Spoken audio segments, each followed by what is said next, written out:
பார்த்தீங்கன்னா மஞ்சப்பாறை. இந்த மீன் நல்லாயிருக்கும். இந்த மீன் 100 ரூபா தான். இன்றைக்கி வாங்கிட்டு வந்திருக்கோம். வாங்க சமைக்க போகலாம். பொன்னாங்கண்ணி கீரை, இது இன்றைக்கி சமைக்கலாம். வாழைப்பூவும் வாங்கிட்டு வந்திருக்கோம். மீன் சலாம் வைக்க போகிறோம். எண்ணெய் ஊற்றிக்கலாம். வெந்தயம், ஜீரகம், 2 பச்சை மிளகாய், வெங்காயம் சேர்த்துக்கலாம். எல்லாம் சேர்த்து வதக்கிக்கலாம். ஒரு தக்காளி, இலைகள் சேர்த்துக்கலாம். தேவையான அளவு உப்பு, மஞ்சள் தூள், மிளகாய் தூள், புளி கரைச்ச தண்ணி வச்சுருக்கோம். இதில் ஊற்றிக்கலாம். மல்லித்தூள் சேர்த்துக்கலாம்.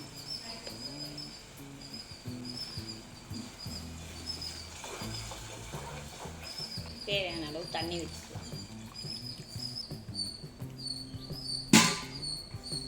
சாலா நல்லா கொதிக்கட்டும். இப்போ பார்த்திங்கன்னா மீனெல்லாம் கழுவி இந்த மாதிரி போடு போட்டு எடுத்துகிட்டு வந்தாச்சு.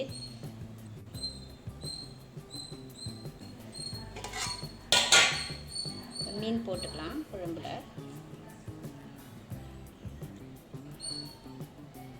எல்லாம் இந்த மாதிரி கழுவி இந்த மாதிரி கோடு போட்டு எடுத்துகிட்டு வந்தாச்சு. மிளகாய் தூள், மஞ்சள் தூள் 1/2 ஸ்பூன்,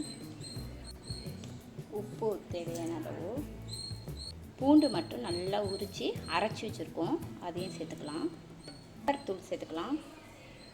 அதையும் சேர்த்து கலந்து விட்டுக்கலாம். வச்சாச்சு. 1/2 மணி நேரம் ஊறட்டும். துவரம்பருப்பு கொஞ்சமாக போட்டு மஞ்சத்தூள் போட்டு தண்ணி போட்டு பருப்பு வேக வச்சுக்கலாம். இது வந்து வாழைப்பூ செய்கிறதுக்காக செய்கிறோம். வாழைப்பூ, இந்த வாழைப்பூ சுத்தம் பண்ணி எடுத்துகிட்டு வந்துடலாம்.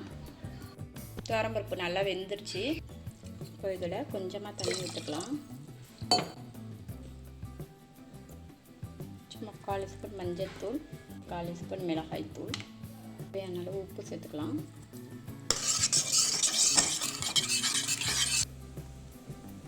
இதில் வாழைப்பூ சேர்த்துக்கலாம். க்ளீன் பண்ணி வச்சுருக்கேன்.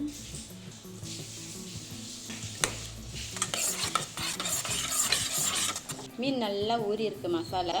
இப்போ மீன் வறுத்துக்கலாம். எண்ணெய் ஊற்றிக்கலாம்.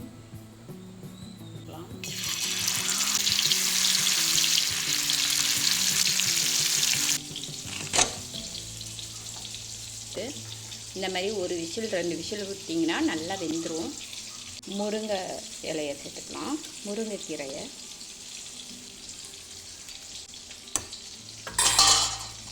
பாருங்கள், மீன் பொரிஞ்சுக்கிட்டு இருக்கு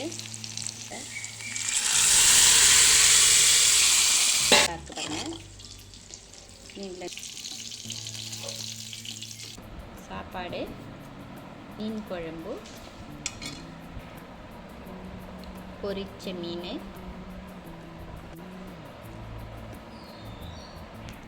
வாழைப்பூ.